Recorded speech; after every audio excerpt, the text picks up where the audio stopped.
Halo, dengan Arga di sini dari Creative Trader.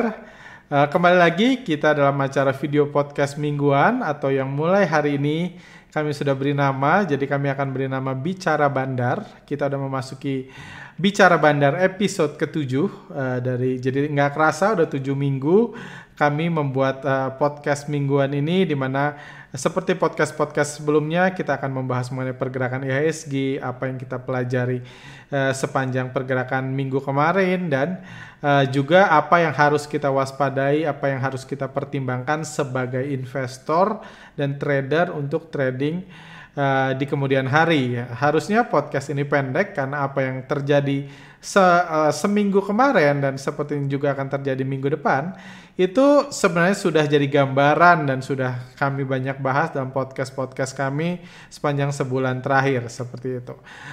Oke, langsung aja. Seperti kita ketahui, IHSG sepanjang minggu lalu itu mengalami pelemahan. Pelemahan ini juga sudah sesuai dengan prediksi kita di podcast sebelumnya, di mana kami memprediksi IHSG masih terus melemah disebabkan karena dana asing yang terus keluar sepanjang minggu lalu. Tapi kami juga mengatakan bahwa pelemahan tersebut itu bukan lagi sesuatu yang cepat dan menakutkan. Pelemahannya cenderung lambat, pelan-pelan, dan dimotori oleh saham-saham yang memang selama ini pergerakannya diatur oleh investor asing seperti itu. Jadi diatur oleh investor asing dan seperti kita lihat minggu kemarin investor asing memutuskan untuk jualan saham-saham perbankan dan beberapa blue chip lainnya, dan itulah yang membuat IHSG terkoreksi. Tapi di sisi lain sebenarnya minggu kemarin itu kalau kita lihat berita, sebenarnya ada berita positif yang cukup fenomenal, itu berita kinerja saham-saham, kinerja emiten terutama BBRI yang membukukan kinerja cukup baik sepanjang kuartal pertama kemarin. Jadi itu berita positif. Juga pemerintah yang sudah mengakhiri rencana anjuran work from home dengan mengizinkan orang di bawah 45 tahun untuk kerja. Jadi akan ada peningkatan produktivitas lagi. Jadi ada beberapa berita positif sebenarnya minggu lalu. Nggak seburuk berita-berita minggu sebelumnya. Tapi kembali lagi, itu adalah berita, itu urusannya wartawan dan para komentator saham. Tapi sebagai trader kita melihat sendiri bahwa bursa saham itu nggak digerakkan oleh berita kayak gitu. Dan itu sebabnya pembahasan minggu ini fokusnya langsung membahas ke yang intinya, karena mungkin para komentator saham kehabisan alasan kenapa IHSG turun mulu sepanjang minggu lalu, dan fokusnya langsung membahas pergerakan asing, which is yang tentunya bagi Anda yang bukan pertama kali dengar tahu kalau IHSG diatur oleh asing. Mau ada berita, mau ada enggak, asing mutusin pergerakan harga. Jadi itu yang terjadi saat ini, dan kita tahu investor asing melakukan penjualan besar-besaran. Kalau kita hitung misalnya, kalau kita hitung dengan sistem foreign flow, misalnya 5 hari terakhir investor asing seminggu kemarin asing jualan sampai 4 triliun. Jadi ini angka yang sangat besar. Dalam 5 hari asing kembali bisa nyairin uang sebesar 4 triliun. Kita lihat dana asing udah terus keluar dari Agustus lalu, sempat masuk sebentar buat IHSG naik di akhir tahun dan awal tahun 2020, terus keluar pelan-pelan, terus bergerak turun, dan sekarang udah ada di level terendahnya dalam 10 tahun terakhir. Ini cukup mengkhawatirkan banyak orang. Sepanjang minggu lalu kami terus banyak ditanya, sampai kapan nih asing bakal keluar? Which is saya selalu jawab, saya bukan orang asing. Jadi asing keluar ya sampai mereka memutuskan mau berhenti. Atau yang juga kami bahas di podcast dari podcast BBRI yang cukup banyak ditonton rekan-rekan sekalian, bahwa salah satu alasan kenapa investor asing keluar karena lokalnya masih mau terus beli. Karena sehebat-hebatnya tukang jualan, sepintar-pintarnya asing, kalau nggak ada yang mau beli percuma. Tapi saat ini investor lokal, terutama retail individual, itu masih semangat untuk membeli saham-saham, terutama saham-saham blue chip. Dalam podcast di pertengahan minggu tentang BRI kami bahas, di BRI aja dana investor lokal individual yang masuk sepanjang krisis COVID-19 ini udah lebih dari 6 triliun, udah hampir 7 triliun. BRI doang dan lokal individual. Jadi itu bukan termasuk dana reksadana, dana pensiun atau yang lain-lain, lokal individual aja udah hampir 7 triliun. Jadi itulah yang menyebabkan asing jualan, itu pastinya seperti itu. Jadi itu kekhawatiran tentunya, dan udah terus dibahas terus karena asing terus jualan, apapun alasannya yang pasti asing terus jualan. Dan itu juga yang di minggu lalu kami mengatakan meskipun IHSG terkoreksinya akan pelan. Nggak akan lagi nih ada kejatuhan seperti bulan Maret lalu, bulan April lalu, karena ini nggak kondusif. Kejatuhan seperti ini membuat orang terlalu takut. Jatuhnya akan pelan-pelan. Jadi istilahnya namanya orang mau ngelepasin barang, ngelepasinnya pelan-pelan. Jangan langsung diobral barangnya dikasih dalam jumlah besar. Dan kurang lebih itu yang sedang terjadi di investor asing dalam 2-3 bulan terakhir, di mana investor asing mengurangi kepemilikannya di Indonesia. Bukan sedang mengurangi kepemilikannya di Indonesia. Dan untuk mengurangi itu tentunya investor asing harus memancing investor lokal untuk beli. Kayak gitu. Hal yang lucu juga terjadi tadi saya dapat berita di Bloomberg bahwa ternyata bukan cuma di Indonesia di mana yang bursa investor retailnya tumbuh. Ternyata di Cina pun ada jutaan investor baru yang jadi trader baru yang trading karena masa lockdown. Ini sudah kami bahas dalam ini, bagi rekan-rekan yang nggak mengikuti, sudah kami bahas dalam video kami antara bandar masker dan bandar saham. Kami rekomendasikan untuk tonton bagi Anda yang nggak ngerti kenapa bursa saham bisa naik dan kenapa bursa saham nggak akan jatuh lagi secara signifikan meskipun ekonomi sedang dalam kondisi runtuh. Kayak gitu. Jadi basically untuk saat ini investor asing terus jualan seperti itu. Kenapa? Kita tahu ya karena memang kalau kita lihat ini secara sehari, hari Jumat asing jualan 1 triliun, hari Kamis jualan 940 miliar, di sini asing jualan 1 triliun, di sini jualan 940 miliar, di hari Rabu jualan 796 miliar, hari Selasa jualan 1 triliun. Jadi mengerikan banget outflow asing sepanjang minggu lalu. Jadi ini sesuatu yang harus kita waspadai karena menurut data KSEI kepemilikan asing masih banyak. Asing masih bisa terus jualan dan terus ngebanting IHSG. Karena barangnya masih banyak, mereka terus jualan selama lokalnya masih terus beli. Jadi ini juga yang menarik, terutama kita memasuki minggu pendek di minggu depan. Kenapa? Karena dalam minggu pendek ini kita tahu karena libur Idul Fitri, minggu depan market cuma sampai hari Rabu. Di minggu pendek ini, karena kalau saya amati pergerakan hari Senin kemarin sampai Jumat kemarin, investor lokalnya udah mulai takut nih. Retailnya mulai takut. Sebelumnya kan dengan semangatnya ngumpulin BBRI, BCA karena dikasih tahu, terutama newbie dikasih tahu itu paling bagus. Asingnya terus jualan dan sekarang udah semakin panik, dan dalam masa kepanikan ini justru menarik bagi kita yang mengerti. Karena kalau panik gini biasanya investor retail, biasa asingnya bakal mencoba menenangkan perasaan investor lokal supaya mau belanja lagi. Kayak gitu. Tapi tentunya terlepas dari asing butuh menenangkan, lokal yang panik, tapi tentunya krisis utamanya itu tetap ada di masalah COVID-19. Masalah COVID-19, krisis ekonomi, dan lain-lain. Karena kami juga udah bahas, pada akhirnya efek orang yang semakin lama banyak yang kehilangan pekerjaan, segala macam, mungkin dalam jangka pendek mereka menjadikan bursa saham sebagai sarana mencari duit. Tapi kalau kita lihat, investor baru itu pada beli BRI mulai stres sekarang.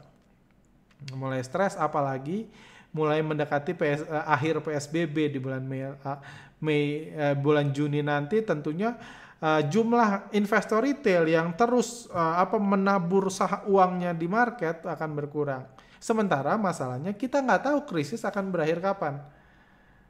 Karena kalau krisis ini terus berlangsung, ekonomi akan terus melemah. Secara tren ya pelan-pelan, kalau tren pelan-pelan akan melemah, nggak akan bisa menguat. Sebalik seperti sebelum krisis, kalau krisis COVID-19 ini. Ekonomi melemah, resikonya udah juga keluar berita bahwa beberapa perusahaan, ada lebih dari 50 perusahaan, udah ada masalah cash flow. Berarti mungkin dituntut bangkrut karena nggak bisa bayar utang. Itu sahamnya lagi diperdagangkan, mungkin lagi digoreng-goreng sama bandarnya saat ini. Kayak gitu. Jadi Ada banyak resiko yang terjadi saat ini. Kayak gitu. Jadi tentunya tetap sangat penting untuk saya akan selalu membahas tentang krisis COVID-19 karena eh, apa yang saya sering melihat atau bukan melihat, saya mendengar bahkan langsung orang-orang sekitar saya yang nanya ke saya, terutama investor baru, mereka kurang paham tentang urgensinya atau parahnya krisis saat ini. Mereka menganggap harga saham akan pulih dalam waktu dekat karena ya sebelum-sebelumnya juga pulih. BRI juga kan selalu naik tanpa paham urgensi saat ini. Yang saya bilang, setiap bulan kita masuk dalam masa kayak saat ini, itu krisisnya akan bertambah besar. Efek damage-nya terhadap perusahaan akan bertambah besar. Kayak gitu. Dan kalau ekonomi semakin kacau, tentunya minat orang masuk ke market pun akan mulai berkurang. Apalagi dengar curhatan, gue baru masuk nyangkut. Jadi itu ada resiko yang tetap terbuka selama krisis COVID-19 akan berlangsung. Dan kalau kita lihat perkembangan krisis COVID-19 sendiri, sebenarnya enggak ada yang bagus untuk Indonesia saat ini. Kita lihat kalau secara tren masih terus bertumbuh. Tren yang kalau kita tren lain gitu masih terus bertumbuh jumlah yang terinfeksinya setiap harinya, rata-ratanya terus bertumbuh kayak gitu. Terlepas dari itu, seperti kami juga ada bahas, pemerintah sudah mulai mencanangkan di bulan Juni nanti akan mulai dibuka, mal-mal akan mulai dibuka, kantor-kantor mulai dibuka dan lain-lain. Jadi Indonesia, jadi selama ini ada dua model besar di negara-negara. Ada negara besar dan padat seperti China, seperti Amerika, metodenya lockdown. Cuman di China karena masyarakatnya lebih menurut, lebih berhasil. Di Amerika so far nggak berhasil. Atau metode herd immunity yang digunakan oleh Swedia dan beberapa negara Eropa, negara-negara yang cenderung kecil, penduduknya sedikit dan punya fasilitas rumah sakit, jadi nggak di lockdown, orang beraktivitas dengan social distancing dan siap-siap rumah sakit dalam jumlah besar. Indonesia nggak punya dua itu. Indonesia nggak punya uang untuk melakukan kayak China, nggak punya kedisiplinan seperti China, atau punya uang untuk mensubsidi, membail out seperti Amerika, juga nggak punya rakyat yang disiplin, rakyat yang kecil, dan ini seperti Swedia. Jadi Indonesia akan mulai strategi baru yang sudah kami bahas dari 2-3 minggu lalu, itu strategi self-defense. Mungkin pemerintah nggak akan tega ngomong bahwa self-defense, tapi kurang lebih itulah yang akan dilaksanakan pemerintah kalau dilihat saat ini, self-defense. Di mana kedepannya rakyat boleh memutuskan kalau dia keuangannya sudah krisis, ya silahkan mencari uang keluar. Kena COVID-19 ya itu udah risiko Anda sendiri, udah self defense kan, masing-masing jaga dirinya masing-masing. Kalau nggak bisa keluar, kalau masih punya uang, masih bisa save, bisa kerja di rumah, ya kerja aja di rumah untuk menyelamatkan kesehatan sendiri atau orang lain. Jadi kurang lebih itu yang akan terjadi ke depan kalau menurut prediksi kami. Dan itu prediksi kami 2 minggu lalu pun udah terbukti, salah satunya dengan langkah di mana untuk membuka bandara dan pesawat-pesawat yang dilakukan minggu lalu. Jadi kita lihat langkah membuka bandara ini jelas nggak ada hubungannya sama data dan penyebaran COVID-19. Karena penyebaran COVID-19 seperti dibahas tadi trennya masih terus meningkat. Tapi udah dibuka. Bahkan ada acuan lagi nanti awal Mei akan dibuka setelah Lebaran seperti prediksi. Sepanjang bulan Mei pelan-pelan PSBB dibuka kembali lagi. Nggak ada hubungannya dengan nanti bulan Mei kasus di Indonesia berapa, yang meninggal berapa. Seperti itu. Jadi kurang lebih, jadi pada akhirnya, jadi apa yang dilakukan pemerintah itu saat ini adalah mengedukasi tentang bahaya COVID-19, bahaya penyebarannya, sudah menyarankan kepada rekan-rekan untuk stay at home, rajin cuci tangan, dan lain-lain. Cuman mulai ke depan akan dilonggarkan jadi self defense. Jadi pemerintah, masyarakat menjaga dirinya masing-masing. Kenapa pemerintah melakukan itu? Karena kembali lagi, kita nggak punya uang sebanyak China atau Amerika untuk melockdown full, nggak punya kedisiplinan juga. seperti negara Singapura atau lain-lain, kita juga nggak punya fasilitas rumah sakit yang besar untuk herd immunity. Dan kalau dilihat responnya sebenarnya secara kesehatan kita bisa memasuki masa-masa yang cukup mengerikan ke depan. Karena belum PSBB dibuka, baru bandara yang dibuka aja, kita udah tahu udah kayak gini reaksi orang-orang Indonesia. Jadi reaksi orang-orang Indonesia udah seperti ini di bandara, ini yang viral minggu kemarin. Jadi itu tentu sangat berbahaya. Kayak gitu. Dan Indonesia sendiri, cuman tentunya semua bahaya itu tidak akan tercermin di tidak akan tercermin di data resminya, data berapa orang yang kena, berapa orang yang meninggal, karena memang di Indonesia tesnya sangat sedikit. Sepanjang bulan Mei ini rata-rata tes itu ada 3.962 orang. 3.962 orang selama bulan April 1.899. Sangat besar memang. Naik signifikan sepanjang bulan Mei. Tapi kalau mengacu bulan Juni udah dibuka, berarti memang tes ini dan ini naik udah jauh lebih lemah dari negara-negara lain. Indonesia itu dari mungkin negara dengan penduduk di atas 50 juta orang di dunia, yang paling sedikit tesnya itu Indonesia. Kayak gitu. Indonesia lebih buruk dari Bangladesh. Jadi sangat mengerikan. Jadi Indonesia strategi utamanya adalah nggak meningkatkan kapasitas tes. Jadi kalau yang dites dikit, kalau yang dites dikit, yang terkena akan sedikit. Mungkin yang meninggal tambah banyak, kayak gitu. Cuman tentunya nggak banyak orang yang tahu ini. Banyak orang yang ngerasa di Indonesia masih dikit. Indonesia beda sendiri. Tapi salah satu yang harus kita Indonesia itu, saya berulang kali bilang karena saya pernah tinggal di Brazil, Indonesia itu mirip dengan Brazil. Ini ada berita Washington Post yang bilang Brazil juga nggak menemukan cara untuk melockdown. Karena orangnya senang kumpul-kumpul, senang ngobrol, susah diatur, dan pemerintah nggak punya kekuatan baik dari sisi finance atau sisi ketegasan untuk melockdown orang Brazil. Secara suhu mirip, secara kepadatan penduduk mirip, secara infrastruktur malah bagusan di Brazil. Dan Brazil ini angkanya 220.000, Indonesia baru di 17.000. Ada 14.000 yang meninggal, Indonesia baru di 900-an. Yang ketahuan, yang meninggal nggak tahu, yang sebenarnya berapa nggak tahu. Cuman ini yang harus kita waspadai juga, terutama bagi Anda yang berpikir buat investasi jangka panjang. Karena kalau nggak ada keajaiban, kalau virus corona di Indonesia ternyata jauh lebih buruk dari negara, jauh lebih baik, nggak menularnya lebih sedikit. Karena kita tahu negara lebih panas dari Indonesia udah kena, negara lebih lembab dari Indonesia udah kena, negara lebih padat udah kena. Indonesia beda sendiri, jumlahnya dikit sendiri. Jadi kalau cuma lihat dari statistik, Indonesia itu juara dalam menangani corona. Kalau dibanding jumlah penduduk dan yang terjangkit. Kenapa? Karena nggak dites. Karena orang positif hanya dites, harus dites, cuman Indonesia tesnya sangat sedikit. Kami juga mengambil data, jadi meskipun tesnya meningkat, jumlah yang kena pun meningkat kan. Dan kami buat persentasi, kami hitung persentasinya, berapa persen dari jumlah yang tes yang terjangkit. Berapa yang dari jumlah yang dites yang terjangkit di bulan April itu dari rata-rata 1.899 yang dites per hari sepanjang bulan April itu 13% yang terjangkit. Jadi 13% orang. Di bulan Mei naik. Jadi 3.962 orang rata-rata per hari yang terjangkit 12%. 12%. Jadi rata-ratanya nggak beda jauh. Amerika juga ada di kisaran 13-14% yang terjangkit.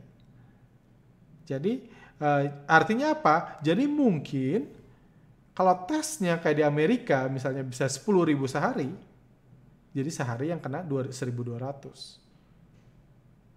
Kalau 100.000 dalam seminggu, misalnya kayak Amerika itu udah 100.000 dalam seminggu, yang kena kalau 12%, mungkin yang kena itu 12.000 dalam satu minggu. Itu yang mungkin sedang terjadi di Indonesia yang kita nggak tahu. Rata-rata global tes terhadap terjangkit itu 8%. Jadi kalau dilihat dari di situ, Indonesia nggak lebih baik dari negara lain. Dari orang yang dites yang kenanya berapa persen. Atau jadi nggak lebih baik, cuman karena tesnya sedikit kita nggak tahu sama sekali. Jadi tentunya ini resiko yang Anda harus pertimbangkan. Jangan menganggap ini itu masalah pendek karena kita belum tahu solusinya apa. Bahkan kita udah tahu orang udah mulai ribut kan. Mulai ribut rebutan vaksinnya belum ada aja mulai ribut. Sekarang mulai ribut lagi Amerika Cina. Sepanjang 2019 kita dicekokin perang dagang walaupun nggak tahu implikasinya apa ke market, ke kita dicekokin. Di tahun 2008 lalu kita dicekokin tentang kredit, orang Amerika nggak bisa bayar kredit rumah dan lain-lain. Sekarang yang krisis bukan cuma Amerika, perang ketegangan antara Cina dan Amerika udah terjadi, bahkan banyak negara lain dengan negara lainnya juga sudah terjadi. Orang di Amerika juga nggak bisa bayar kredit rumah karena kehilangan kerjaan, penganggurannya meningkat jauh lebih parah dari 2008. Jadi sekarang krisisnya itu segala macam. Pernah market jatuh karena krisis minyak bumi, sekarang krisis juga minyak bumi. Harga properti, sekarang krisis juga harga properti. Plus kesehatan, plus sebelumnya krisis negara, ini krisis global. Jadi kalau Anda memahami resikonya, Anda umumnya ya yang saya sesalkan banyak orang yang semangat banget ngumpulin BRI seakan-akan nggak ada hari lain buat beli.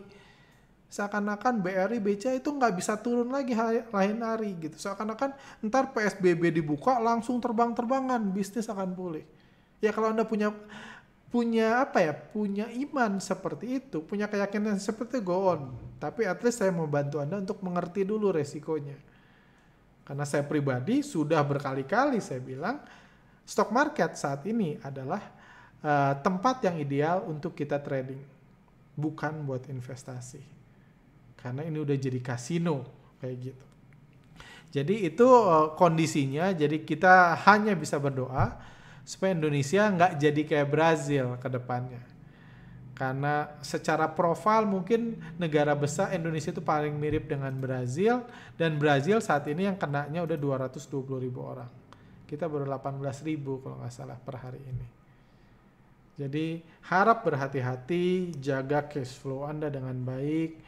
Jangan langsung ngerasa nggak ada hari lain untuk beli saham. Kalau Anda mau average down, no problem. Lo Keng Hong juga dengan average down dia bisa sukses.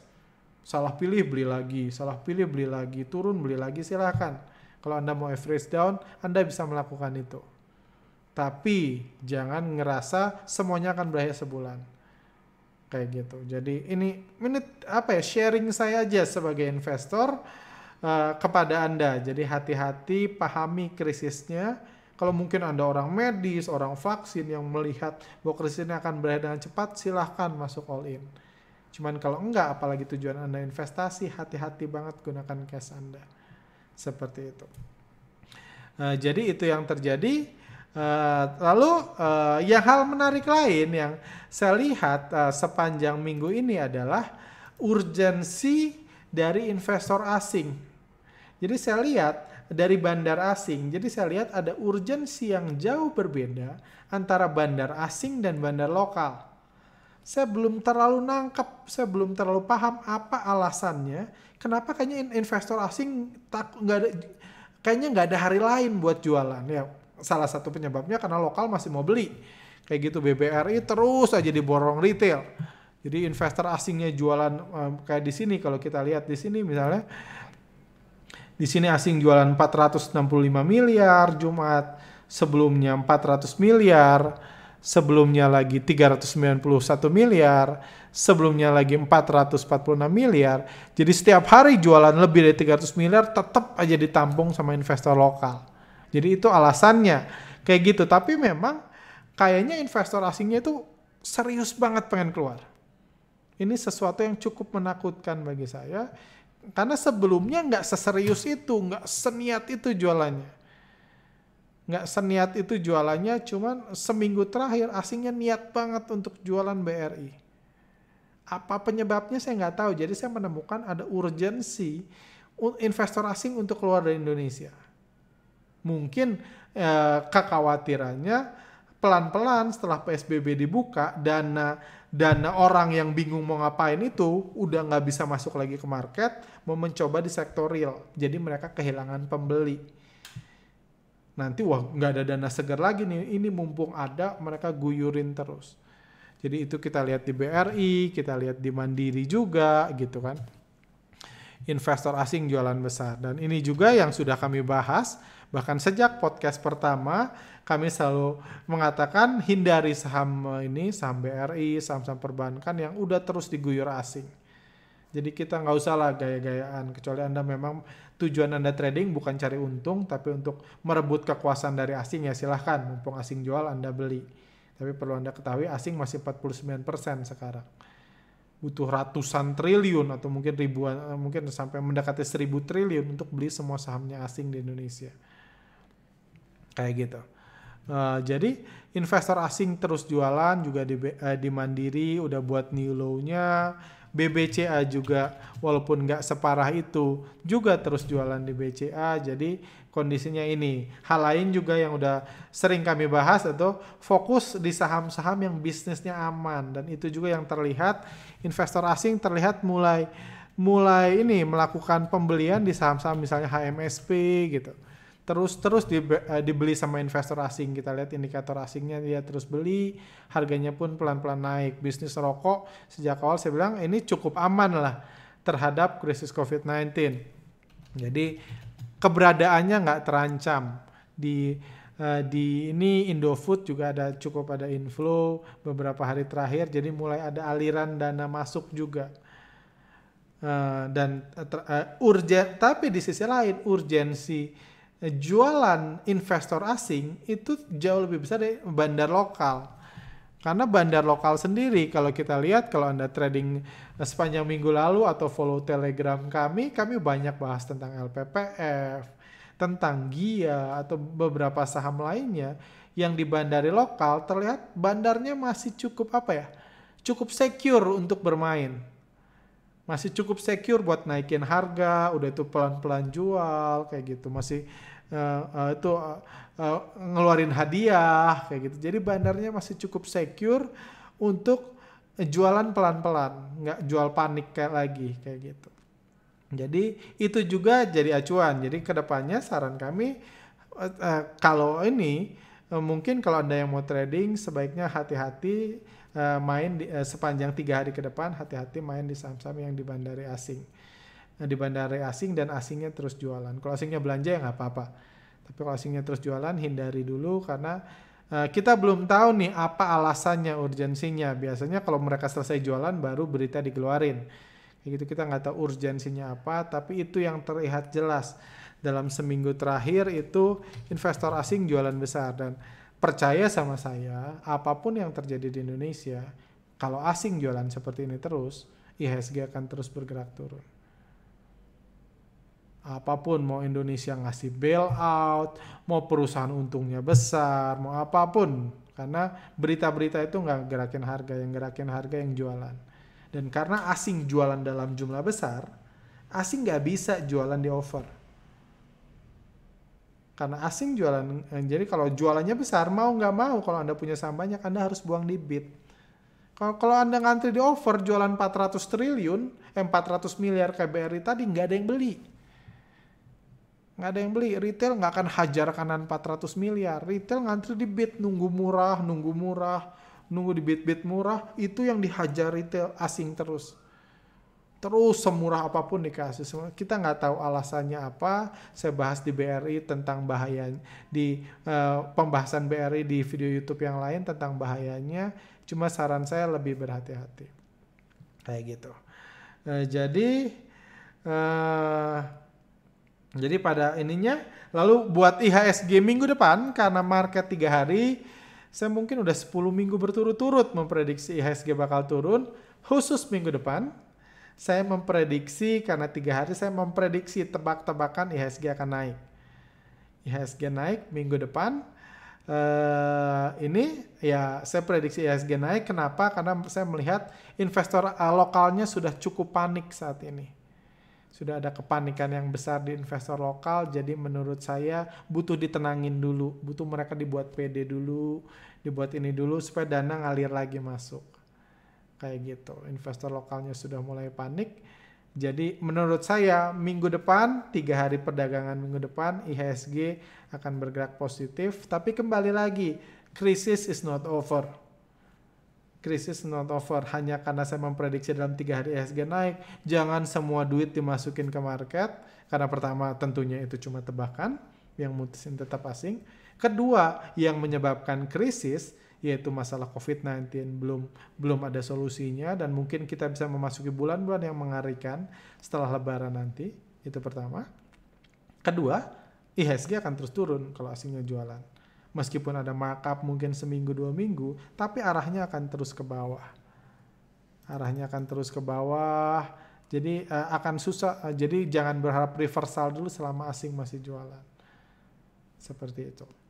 Jadi itu prediksi saya. Jadi ada hal menarik juga, penurunan saham batubara dan lain-lain yang mungkin nggak saya bahas di sini. Cuman bagi rekan-rekan yang mau bertanya, mau saham pilihan dan lain-lain, silahkan masukkan di kolom komentar di bawah.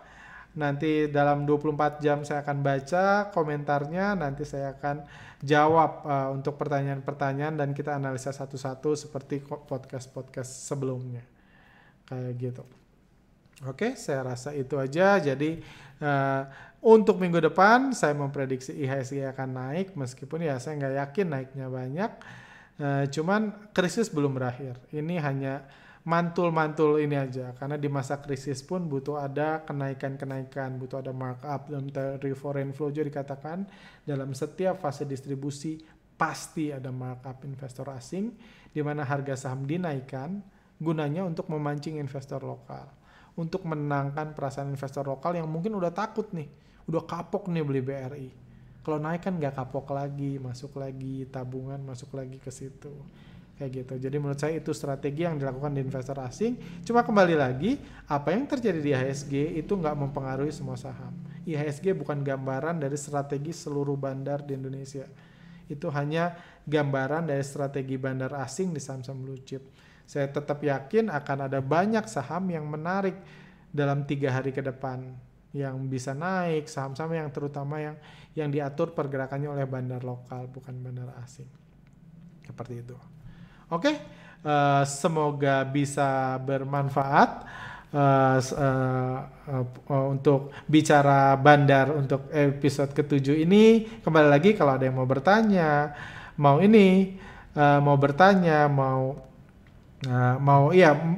pembahasan, mau dibahas saham ini, silahkan taruh di kolom komentar. Nanti saya akan jawab hari Minggu malam, yang bisa Anda tonton minggu malam besok tentang jawaban dari pertanyaan-pertanyaan Anda.